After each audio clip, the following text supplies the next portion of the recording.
Kylie Nang told me from 500 Global many years ago when we started GOAB. It's like, it is what it is, Tina. You just work with what you have. I've developed that mindset, even though sometimes you can't help but wish for something to be better and more, and you're not getting it. One principle is that any job, it's a matter of matching your strengths, your personalities to the type of job that you're doing. So anytime you look for a job, it's always like, is this the right match for my personality, for my strengths, for what I want to do now with my life? Welcome to Brave.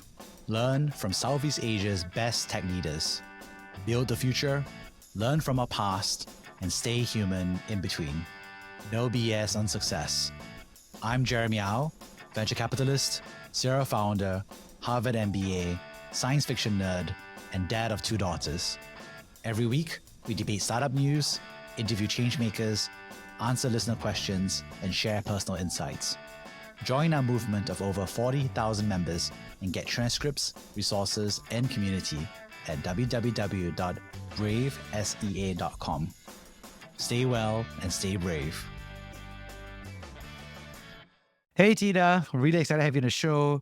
You run this amazing community and big event called Geeks on the Beach in the Philippines, which I'm excited to be going for this year for the second time. Very much looking forward to be there. Tina, could you introduce yourself? Yes, Jeremy, thank you for inviting me today. My name is Tina Emper. I am the founding organizer of Geeks on the Beach. Geeksonthebeach.com is an international conference for those who are passionate about tech, startups, design, and making the world brighter. We are having our 7th international conference November 13, 15, 2024 in Cebu. Glad to be here, and you're all welcome to join Geeks on the Beach. Awesome. Down in the show description, we'll definitely put where they can find it and sign up for next year's event. So, Tina, could you tell me about your childhood growing up in the Philippines? So I was born and raised in Cebu, Philippines. Cebu is the 2nd largest city in the Philippines. Grew up there, went to school there, got my engineering degree at the University of San Carlos in Cebu City. Shortly thereafter, we moved to the US, and I worked in the tech industry in California for many years. I was in product marketing, business development, and later on, I was a business consultant, international business development. So I traveled, attended conferences all over the world. Attending conferences is a very comfortable thing for me. And that's why I thought organizing my own conference was easy, but it really isn't. And so worked for many years in California, traveled. I also lived in Tokyo for a little bit for an American company. A few years ago, there were some family issues. I also got burned out in my tech work, and I wanted to take a break. I said I wanted to take a sabbatical,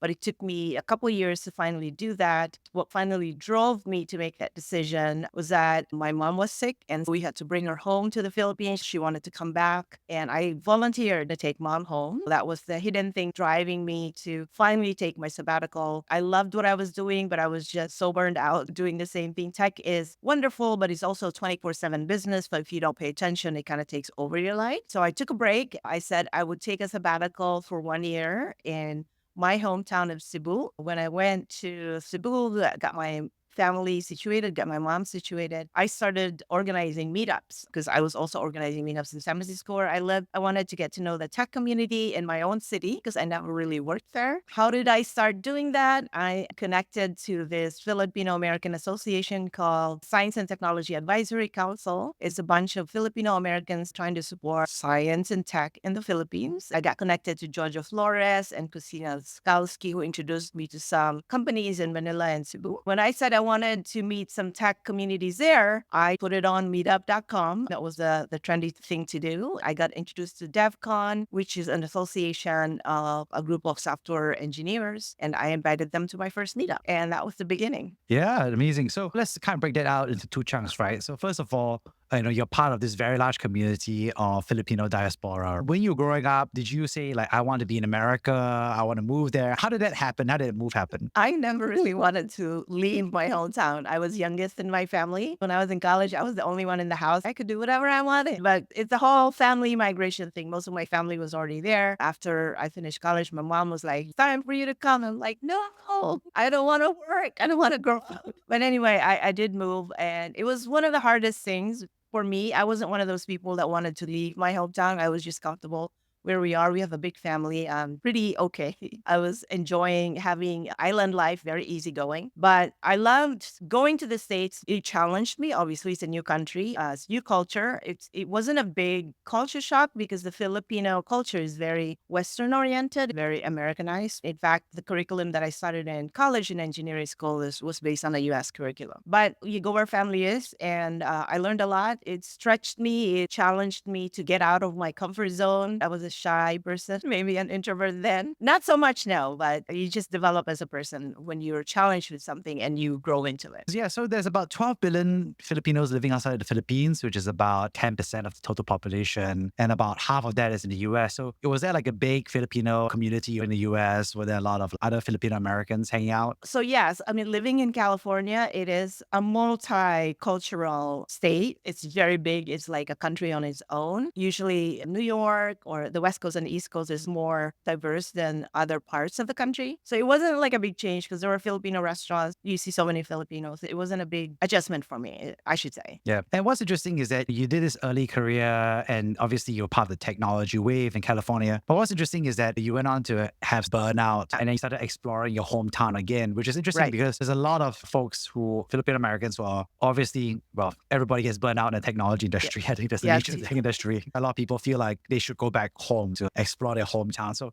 how did that combination come together? So I was living in Japan at that time, which is close to the Philippines. So I would visit Cebu and I'm like, I wonder what's happening here. This was maybe in 2010. I literally just Googled tech in Cebu and I found out Jojo Flores, the co-founder of Plug and Play Tech Center, like VC firm, is Filipino American. There was a news article about him during a pitching competition in Cebu, my hometown, around 2010. There was no internet at the Marriott Hotel when I was staying at Cebu City. So how is he doing this pitching competition? So I was like, I actually emailed him. I don't know him. And I'm like, hey, I read your article. Did you really have a pitching competition? It's like, oh, yeah, we should talk. Come visit me in Silicon Valley. So I did visit him. And that's how I got to know the community. I don't have any kids, so I'm very ambitious and also adventurous. At that time, I'm like, I need to do something else with my life. I've already done as much as I could in tech. What else could I do? With my mom going back to the Philippines, I needed to do something in the homeland. So I started researching even before I moved there. I got to know some people. Essentially, my thing was giving back to the community is what I was trying to do at that time. I felt like my career in the tech industry was because of so many people helping me. I needed to take a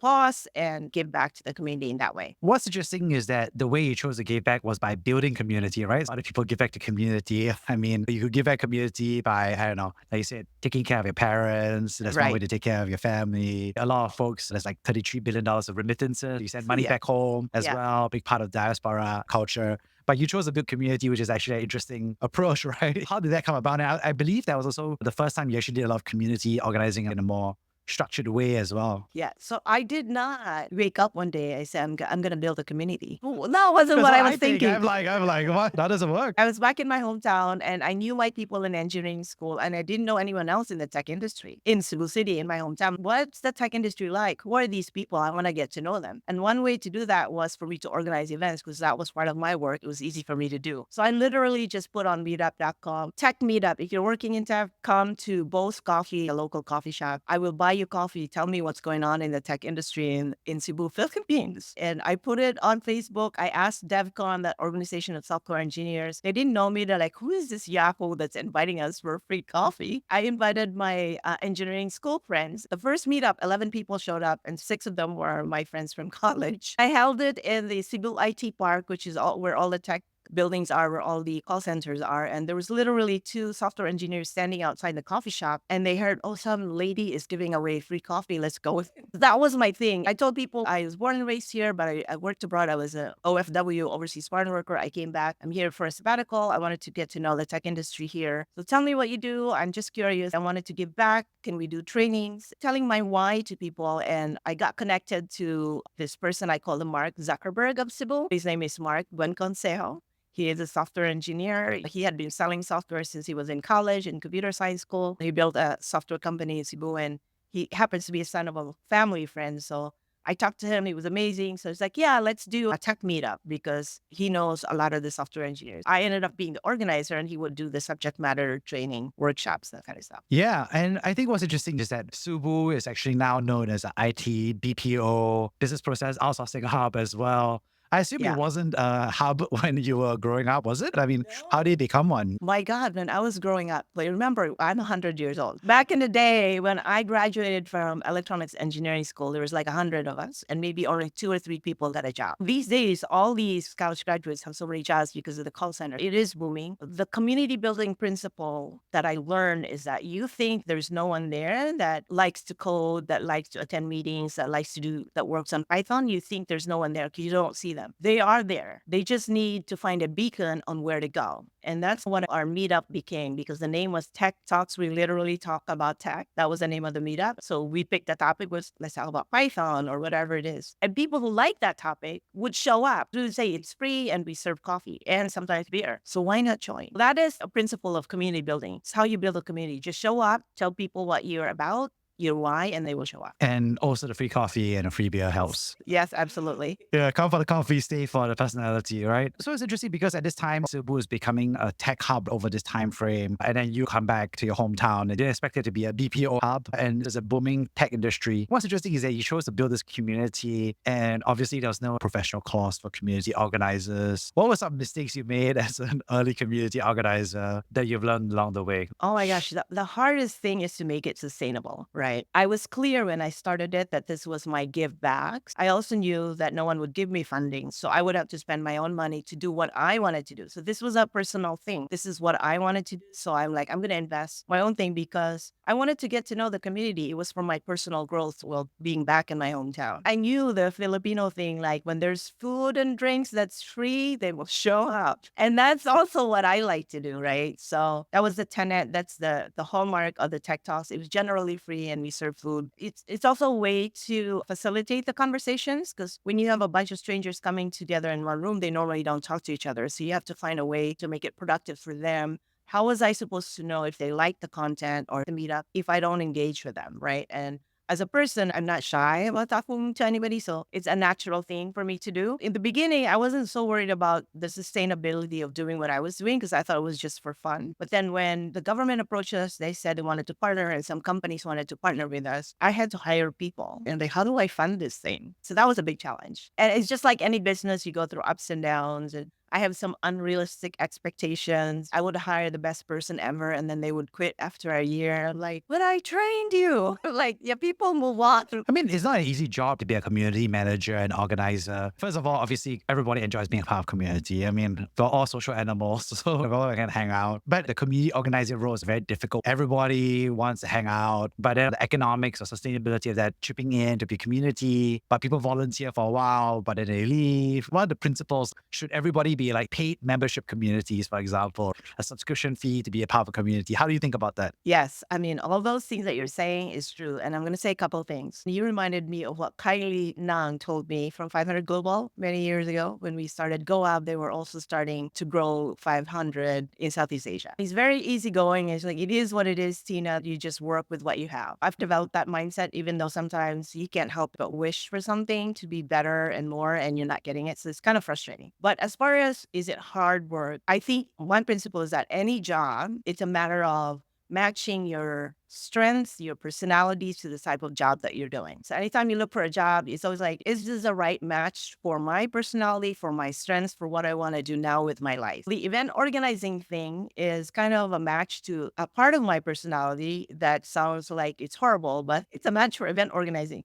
When you're detail oriented and controlling in some parts of your life, you need that strength to make the event productive and high quality, right? You need to be focused on the details. You need to kind of control or pay attention to all these little details because that's what is required of an event organizer. So if you're someone that doesn't like details, being a community manager might not be good for you. If you're someone who doesn't like to talk to people or don't want to be around people, being a community manager might not be a right fit for your personality at this time. So it's a matter of a fit and the timing as well. What's interesting is that you've really been successful in building out, right? From those initial free coffee and then eventually free beer. But now, obviously, people, I remember Rohan Belani at E489 was very much like, hey, Jeremy, you should definitely go to Geeks on the Beach. And I Right. was like, what is Geeks on the Beach? I'm self-identified geek. So I was like, okay, I understand the target profile. I also like the beach. So I was like, I don't know, it's like tuna in a can, right? Geeks on the Beach. So at least I knew what it was. I've heard about it. So what has driven that growth from that perspective? So we put a lot of careful thought into Geeks on the Beach. What I'm telling you now is based on the feedback I get from people. It's hard to self-evaluate when you're in there. As a reminder, we started doing this in 2013. That was 11 years ago. This November is going to be our 7th year because we took a break during the pandemic. There is a lot of learning that has happened since then. The good news is we are the same team that organized this from the beginning. The people that I work with now, the organizers for Geeks on the Beach, there's 4 of us founders.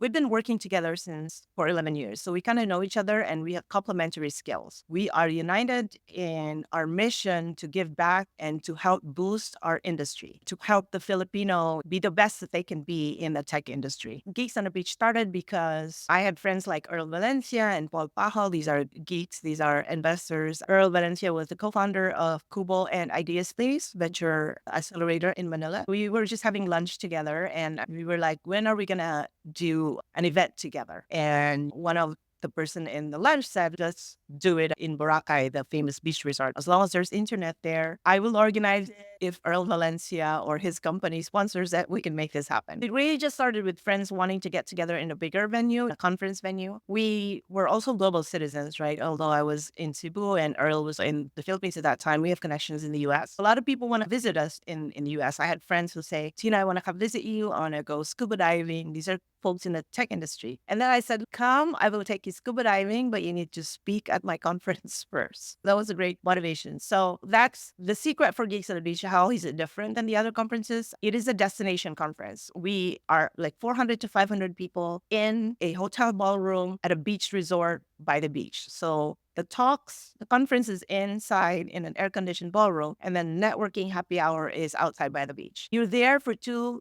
days together, breakfast, lunch, dinner, after dinner, whatever it is. The conference fee includes lunch, snacks, and the happy hours that are sponsored. So you're there. So you meet somebody on Wednesday, by the time Friday comes, you've already made like 2 business deals. The resort is big, but they can't go to another city. So I think there's always that big debate, right? Which is like, you need to make communities more professional, Yeah. like one day or half the events, move in, move out, be very efficient, have a star speaker. And then yours is almost the other way around, right? Which is more like a destination. It is hard to travel there. It's hard to carve out a few days during the work week. So how do you think about those? Because I know you've organized both sets of events, but what do you think is the trade-offs or the menu here? People think it's weird and unusual. I love talking to those people. I mean, there's many different events, tech startups. You have to know what your needs are, what are your challenges that you're trying to address, what you're trying to accomplish with your business and your personal goals, and decide which event is good for you. Geeks on the Beach is not for everyone. We invite everyone, but it's not for everyone. It's very difficult for young entrepreneurs that don't have a lot of experience to go to Geeks on the Beach, primarily because of the economic factor.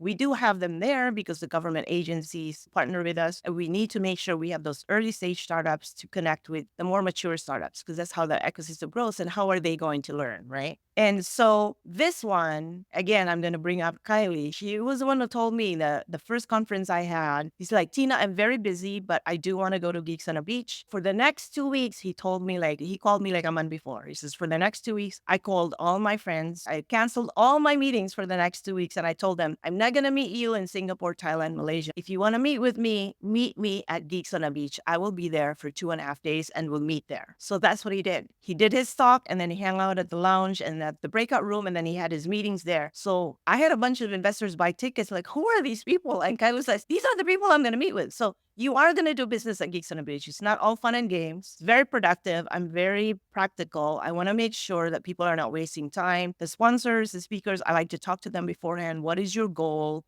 What are the challenges in your business? I want to make sure that GOAB is the right venue for you. Because if it's not the right platform for you, I don't want you to waste your time and resources to come here. So high quality people connection is what we're about. What advice would you give, say, a younger community organizers from your perspective? So be brave, like your podcast. Don't be afraid. I say that that's just part of my personality. Not everyone has that mindset, but I'm very outcome oriented. If my outcome is to bring these young startups and mature startups together and have them talk to investors, potential partners, and if the way for me to do that is organize Geeks on a Beach, even though it's very difficult to make it sustainable, I'm brave enough to say, yes, we'll do it because I have seen the benefits. There have been startups that were born at Geeks on the Beach. There have been startups that have been funded at Geeks on the Beach every year. Companies have attended my conference, and then lo and behold, next year they sponsor because they're like, Tina, we want to thank you. I'm like,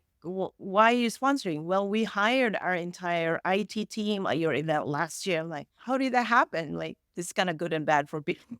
Companies in the Philippines will use Geeks on the Beach as their team building effort because it is by the beach. So they will bring sometimes their entire teams there. The good software engineers already have jobs. It's very hard to recruit them. But if you meet them in person and they like what you're doing, there is a chance that they might work with you in spite of how much money they're being paid at the other place. So it's kind of good and bad in that way. And if you're an employer who's afraid to get your employees being poached by others, don't be afraid because it's also an opportunity for you to go find other people that will help you build the next level in your business. So what's interesting is that, you're thinking through some of the economic dynamics of a community. It's been very hot in the past 5 years. I think from the pandemic, I would say like paid membership communities, I'm talking about, right? Paid courses, every creator is there. Yeah. To you must be like, what is old is new again, right? Because you've been doing this for a long time. What are your thoughts about that? Do you think they're doing anything wrong? Because a lot of them kind of came out, a lot of them died. What do you think they're doing wrong out there? So, I mean, you kind of have to experiment. Everything new is really old. Everything old sounds new now. The strategies and how to make it sustainable have always been there. Having new technology platforms will allow you to think about other ways you can make money, but you have to experiment. My mindset is I believe in the human-centered design mindset, the user-centered design mindset. I learned that when I was building my community, when I was like, what am I going to do next? Since I was so close to my community, I would ask them, what do you think we should do? What are some of the needs that you want? Who are your speakers? What are the needs of your businesses? I want to teach my developers on how to do iOS kind of stuff. So I find a speaker. As a community builder, I've always been in touch with my community and their needs so that I can build my activities around that. That makes my job so much easier as a community builder. Fully knowing that there are 10 things I can do, my capabilities as a community builder, and then I reach out to my community, say, okay, out of these 10 things, what are the 5 priority things you want us to do? Then I go get funding and resources and how we can do that. So it's always been a collaboration with me. I can't do these events without the community. What's interesting is that in community, there's a lot of champions, but also a lot of lurkers, right? How do you think about accommodating those personas? Are there more personas than those two? I guess those two are the ones that come to mind, but I'm just kind of curious from your perspective. How do you think about it? Any community will always have different personalities, and lurkers are critical to your community. Not everybody is going to speak up. Just because they don't speak up doesn't mean they don't get value from it. It doesn't mean they don't contribute to it. You only see the people that are speaking. But I know for a fact that these lurkers will go out there with their regular lives and perhaps contact the other members of your community, and they do business together. You and I won't know about it till 10 years later. So last year, I found out that Ray Rifundo from Quickwire, I guess, found his business idea from Geeks on the Beach in Boracay like 11 years ago. I had no idea he got that startup idea from somebody he was sitting beside at Geeks on the Beach. Any community will always have these levels of lurkers, quiet ones. I call them fans, and then I call them super fans, and then the advocates. There's always going to be different levels of engagement in every community. So it depends on you as a community builder. Do I want 10,000 members in my community? And am I expecting all 10,000 to be vocal? So Geeks on the Beach is not that community. So we have about 500 that show up at the event. We have 2,000 that are fans, I call them. And as long as we serve the need of the active ones, I think that makes it worthwhile. That's a good point because there's that famous article, right? It's like 100 true friends, 1,000 true fans. That's what all it takes to kind of like support the creator or business. What do you think about it? Well, it evolves. It's not static. That is the nature of a human community. There's going to be waves. It's not going to be constant all the time. There's going to be ups and downs. And there's this principle in sales, could always be selling. So I don't want to be always be selling at community, but you always have to remind people why you're here. And I always have to ask people, what are your needs? What activities can we build? So you have to be co-building. You have to be in dialogue with your community all the time. Not everyone's going to be active all the time. The same for me as an organizer. We stepped away during the pandemic. It's just the human nature that whoever has a need this year will be the most active. And next year, it might be somebody else. You just factor that in your planning. And when you think about going from point A to point B, what do you think is the future for Geeks on the Beach? It's very difficult to be sustainable because when we came back last year, DICT, the Department of Information and Communications Technology, is a government agency that has been our loyal partner from the very beginning. They made an effort last year to reach out to me to say, look, we need Geeks on the Beach back because I wasn't going to organize the event anymore. I saw the need that the tech startup community was booming. We needed this international gathering to be part of the ecosystem again, because we have the smaller events, and this is one of the big events that brings the international community together. The ICT purposely said, we will support you. That was last year. This year, they still support, but not as much. So we're back to being a startup now and trying to, how we were 11 to 10 years ago, make it a profitable business. I am confident that we have a lot more partners now, so we can sign more long-term partnerships with them, so we don't have to reach out for sponsors every year. I'm optimistic. Everyone always gives me good feedback about Geeks on the Beach. One of them said, I've always heard about Geeks on the Beach. It's an event. It's always positive when they talk about it. Nobody's ever said negative about Geeks on the Beach. That's always good. And then individual, to be concrete. Last year, there was an investor that invested in 4 startups at Geeks on the Beach, right? It wasn't a lot, but they invested in a little bit. I mean, that's not zero, right? For those founders, that's a big deal. Could you share about a time that you personally have been brave? When I did Geeks on the Beach, the big driver was when I knew I had to take a break to take a sabbatical.